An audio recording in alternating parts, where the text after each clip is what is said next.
4 अगस्त साल 1892 ये ट्यूसडे का दिन था और सुबह के करीब 11 बज चुके थे। 32 साल की लिजी बोर्डन अपने बाप एंड्रियो बोर्डन के कमरे में दाखिल होती है। ये रूम को एंड्रियो ने अपना ऑफिस भी बना रखा था। जैसे लिजी इस ऑफिस में इंटर होती है तो वो देखती है कि दीवार के पास पड़े एक सोफा के ऊपर इसके डैडी एंड्रियो की लाश या फिर डेड बॉडी पड़ी हुई है। ये अचानक से बहुत चीखती चिल्लाती है। इसके चीखने की आवाज सुनकर इसकी बड़ी बहन एम्मा घर के फर्स्ट फ्लोर से भागकर नीचे आती है तो देखती है कि इसके बाप के सर और मुंह से बहुत ज्यादा खून निकल रहा था और इसका पूरा फेस बहुत बुरी तरह से खराब हो चुका था, जिसे देखने से भी डर लगता था। किसी ने इनके फेस पर एक्स या फिर कुल्हाड़ी से 12 बार वार किया था और इसका पूरा फेस कुचल दिया गया था। ये देखकर लिजी की बड़ी सिस्टर एम्मा घबराकर इस ऑफिस से बाहर निकलती है और अपने कमरे में चली जाती है अपने फैमिली डॉक्टर को कॉल करने के लिए। जैसे वो कॉल करके वापस आ रही थी तो वो अपनी स्टेप मॉम एबी के कमरे के पास से गुजरने लगती है। तो इस कमरे का दरवाजा खुला देखकर वो अंदर देखती है और जैसे ही वो अंदर देखती है तो आगे उसकी स्टेप मदर मुंह के बल जमीन पर गिरी पड़ी थी। कातिल ने इसके एक कान पर कुल्हाड़ी से वार किया था और फिर 18 बार इसके फेस पर भी वार किया गया था और इसका फेस भी बिल्कुल पूरी तरह से देखने के लायक भी नहीं बचा था। अब इन दोनों मर्डर्स को देखकर लगता था कि इनको मारने वाला इंसान इनसे बहुत ज्यादा नफरत करता था, इसलिए उसने इन दोनों के फेसेस पर वार किया। ये दोनों डेड बॉडीज देखते ही लिजी, उसकी सिस्टर एम्मा और इनके घर में काम करने वाली एक मेड बिल्कुल पूरी तरह से डर चुकी थी। फिर कुछ टाइम के बाद इनका फैमिली डॉक्टर यहाँ पर आता है और इन बॉडीज को देखने के बाद बताता है कि इनकी तो डेथ हो चुकी है और अब ये दोनों हमारे दरमियान नहीं रहे। जी हाँ दोस्तों, ये ट्रू क्राइम स्टोरी है अमेरिका के मैसाचुसेट्स के फॉल रिवर में रहने वाली लिजी बोर्डन की।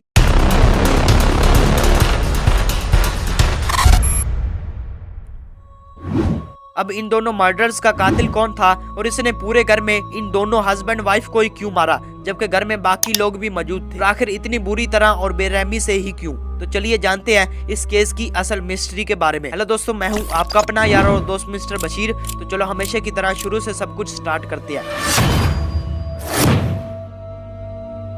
एक्चुअल में दोस्तों बात है साल 1845 की, जब अमेरिका के फॉल रिवर में रहने वाले एंड्रियो बोर्डन ने अपनी पहली शादी की। इसकी पहली वाइफ का नाम सारा एंथनी मॉरिस था और इससे एंड्रियो को 2 बेटियां पैदा हुई थी। जी हाँ, वो दोनों बेटियां और कोई नहीं बल्कि एम्मा बोर्डन और लिजी बोर्डन ही थी। अब एंड्रियो की पहली वाइफ सारा कैंसर की वजह से साल 1863 को 39 साल की एज में ही इन दोनों बेटियों को छोड़कर इस दुनिया से चली जाती है। तब लिजी बोर्डन जस्ट 2 साल की थी, जबकि इसकी बड़ी बहन एम्मा उस टाइम पर 10-11 साल की थी और इसको हर एक बात और चीज का पता था। अब सारा ने अपने मरने से पहले अपनी बड़ी बेटी एम्मा को लिजी का ख्याल रखने को बोला था, बिकॉज वो 2 साल की छोटी बच्ची थी। अब एंड्रियो अपनी इन दोनों बेटियों से बहुत प्यार करता था। उस टाइम पर एम्मा बहुत छोटी थी और अपनी पूरी फैमिली का प्रॉपर ख्याल नहीं रख सकती थी, इवन के लिजी का भी। और फिर घर की इसी सिचुएशन को देखते हुए एंड्रियो ने साल 1865 को अपनी दूसरी शादी कर ली और इनकी दूसरी वाइफ का नाम था एबी डर्फी ग्री। अब जैसे जैसे ये दोनों बहनें बड़ी होती जा रही थी वैसे वैसे इनका डैडी इन दोनों से दूर होता जा रहा था, बिकॉज इनकी नई स्टेप मॉम एबी इसको इन दोनों से दूर रहने को बोलती थी। इसी वजह से एंड्रियो की बड़ी बेटी अपनी स्टेप मॉम एबी को मिस एंड्रियो के नाम से बुलाती थी। उसने इस एबी को कभी भी अपनी मम्मी समझा ही नहीं था। जबकि दूसरी तरफ लिजी, जो कि एबी के काफी करीब हो चुकी थी, इवन के वो अपनी सुसुतेली या फिर स्टेप मॉम एबी को अपनी खुद की मॉम ही मानती थी, क्योंकि लिजी 2 साल की थी जब से एबी ने उसे पाल पोस कर बड़ा किया था। लिजी का डैड एंड्रियो शुरू से ही बहुत कंजूस टाइप का इंसान था। लिजी की पहली मॉम जिसे कैंसर था, अगर इसका डैड चाहता तो इसकी प्रॉपर देखभाल और मेडिसिन की जाती तो वो बच सकती थी, बट एंड्रियो को बस पैसे से ही प्यार था। अब दूसरी शादी होने के बावजूद भी इसने अपने घर में कोई गार्ड या फिर कोई नौकर चाकर वगैरह भी नहीं रखे हुए थे। बस एक मेड थी जो कि जस्ट घर के छोटे मोटे काम वगैरह ही करती थी और बाकी के तमाम काम एम्मा और लिजी को ही करने पड़ते थे। जबकि इनकी स्टेप मॉम एबी भी इनका ज्यादातर साथ नहीं देती थी, जिसकी वजह से लिजी भी अब इससे थोड़ी सी दूर रहने लगी थी और अब ये भी अपनी स्टेप मॉम को मिस एंड्रियो के नाम से पुकारती थी। इनका बाप एंड्रियो, जिसके बहुत बड़े बड़े बिजनेस और फैक्ट्रियां थी, लेकिन इतनी ज्यादा वेल्थ या फिर दौलत होने के बावजूद भी एंड्रियो ने अपनी फैमिली को भूखा रखा हुआ था और स्पेशली अपनी इन दोनों बेटियों को। एंड्रियो पैसा और दौलत के नशे में इतना लापरवाह और खुदगर्ज बन चुका था कि वो अपनी ही बेटियों से नौकरों की तरह काम लेता। अब इसकी छोटी बेटी लिजी अपने डैड की इस कंजूसी से बहुत परेशान हो चुकी थी। लिजी अपनी कजन्स को देखती जो कि पूरी तरह से एक लग्जरी लाइफ जी रही थी नई नई गाड़ियां, जूते, कपड़े etc। लिजी का भी मन करता कि काश वो भी इनकी तरह ही अपनी लाइफ को एंजॉय और चिल करे, लेकिन इसका डैड इसको जरा सा भी सपोर्ट नहीं करता था। इवन कि लिजी अब बड़ी और जवान भी हो चुकी थी और एंड्रियो ने ना तो एम्मा और ना ही लिजी की शादी की थी। और फिर बोर्डन फैमिली के लिए एक ऐसा ब्लैक डे आता है जिसका जिक्र आज भी इंसानी हिस्ट्री में दर्ज है। जी हाँ दोस्तों, ये ट्यूसडे का दिन था, 4 अगस्त साल 1892। दोपहर के करीब 11 बज चुके थे। घर में सब कुछ ठीक ठाक चल रहा था। एंड्रियो अपने ऑफिस में था, एबी अपने बेडरूम में सो रही थी, जबकि एम्मा अपने घर की विंडोज या फिर खिड़कियां साफ कर रही थी। उस टाइम पर इनकी मेड किचन में कुछ काम वगैरह कर रही थी और लिजी घर के पीछे फूलों को पानी दे रही थी। अब लिजी के अकॉर्डिंग वो वापस आती है और अपने डैड के कमरे ऑफिस में देखती है तो वो मरा पड़ा था, जबकि एम्मा का कहना था कि विंडोज को साफ करते टाइम उसको नीचे से धीमी और हल्की सी आवाज आई तो थी, लेकिन उसने इसे जरा सा भी सीरियसली नहीं लिया था। और फिर वही स्टार्टिंग वाली बात, लिजी चिल्लाती है, एम्मा और घर की मेड इसके पास आती हैं तो वो देखते हैं कि इनका बाप एंड्रियो मरा पड़ा है। और फिर कुछ टाइम के बाद इनकी स्टेप मॉम एबी भी अपने कमरे में मरी हुई मिलती है। फिर इनका फैमिली डॉक्टर आता है और वो इन दोनों को डेडली बताता है और फिर पूरे टाउन में हंगामा मच जाता है और पुलिस भी वहाँ पर पहुँच आती है। इन्वेस्टिगेशन की जाती है, लेकिन बहुत ज्यादा लोग घर के अंदर आने की वजह से ज्यादातर एविडेंस, फुटप्रिंट्स और फिंगरप्रिंट्स वगैरह मिट चुके थे, जिससे पुलिस के हाथों कोई सबूत वगैरह नहीं लगता।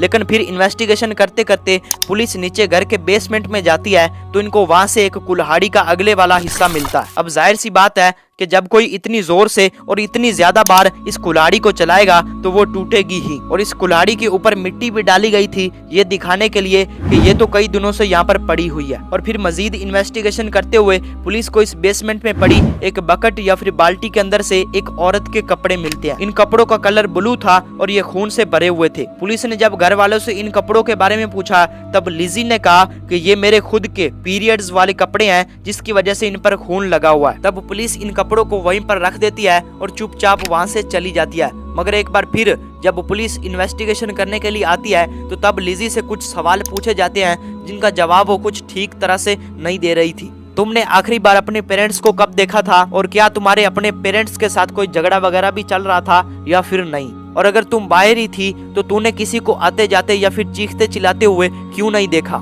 इन सब सवालों ने लिजी को मजीद सोच में डाल दिया। लिजी पुलिस से बात करते टाइम बहुत ज्यादा डर जाती है और इनसे बातें करने को दौरान हकलाने लगती है, जिससे पुलिस को लिजी की बातों पर शक हो जाता है और वो एक बार फिर से घर की तलाशी लेते हैं। तो अब की बार काले कलर के शूज या फिर जूते मिलते हैं और इन पर भी खून लगा हुआ था। फिर पुलिस गौर से देखती है तो इन्हें मालूम पड़ता है कि लिजी के हाथों पर भी खून लगा हुआ है। इसने अपने हाथों को पानी से साफ तो किया था, लेकिन हाथ की एक छोटी सी जगह पर खून का एक निशान जम गया था। बात कोर्ट तक पहुंच जाती है, लेकिन लिजी का वकील जॉर्ज डी डेवेस्ट बहुत तजर्बाकार इंसान था। इसने जज और कोर्ट के सामने लिजी का एक अलग ही चेहरा पेश किया। इसने कहा कि लिजी जो कि इतनी बेबस होने के बावजूद भी सोसाइटी के बच्चों को फ्री में पढ़ाती है, खुद के पास से पैसे देकर इनकी हेल्प करती है, तो तब आप कैसे मान सकते हैं कि ये अपने ही पेरेंट्स का मर्डर भी कर सकती है? यहाँ तक कि कोर्ट में मर्डर वेपन यानी वो टूल, वो कुल्हाड़ी भी पेश की गई जिससे लिजी ने अपने पेरेंट्स को मारा था, और वो जूते भी जिन पर खून लगा हुआ था। लिजी जैसे ही ये खून देखती है वो कोर्ट में ही बेहोश हो जाती है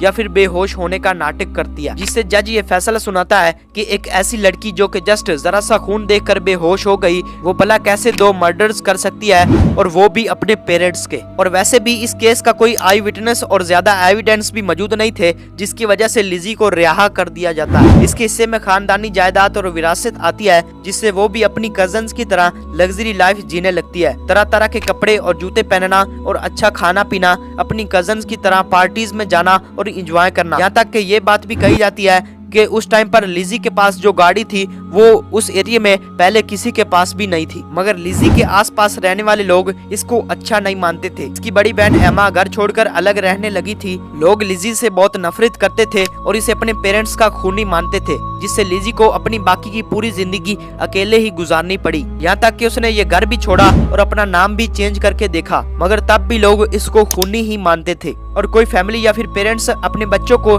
इस लिजी के पास भी नहीं आने देते थे। अब एक तरफ से देखे तो लिजी को अपने क्राइम की सजा मिल चुकी थी, इसके पास कोई जाने को तैयार नहीं था, यहाँ तक कि वो अब तक भी अनमैरिड ही बैठी थी। अब फॉल रिवर में रहने वाली इस लिजी बोर्डन की अपने पेरेंट्स के लिए इतनी ज्यादा नफरत को देखकर और सुनकर आज भी लोगों के रोंगटे खड़े हो जाते हैं। कुल मिलाकर लिजी अपने डैड की मौत के बाद फुल लग्जरी लाइफ जीने लगती है, लेकिन इसे फिर भी सुकून और लोगों की मोहब्बत नहीं मिलती। लिजी का पुराना घर बेच दिया जाता है और एक म्यूजियम में कन्वर्ट कर दिया जाता है। अब 1 जून साल 1927 को लिजी की मौत या फिर डेथ हो जाती है, लेकिन इसके पीछे छोड़ी गई ये दर्दनाक और खौफनाक कहानी आज भी लोगों को डरा देती है। इस केस के बारे में जानकर लगता है कि लिजी बोर्डन सच में एक साइको और रियल एक्स किलर थी। बट यार छोड़ो, आपको ये वीडियो कैसी लगी? अगर आपको ये वीडियो अच्छी लगी हो और अगर आप आगे भी फ्यूचर में इसी तरह की इंटरेस्टिंग और एजुकेशनल वीडियोस देखना चाहते हैं तो प्लीज चैनल को सब्सक्राइब कर दें, बिकॉज मैं इसी तरह की इंटरेस्टिंग वीडियोस इस चैनल पर लाता रहता हूँ। मिलते हैं फिर किसी इसी तरह की नई वीडियो में, तब तक के लिए बाय।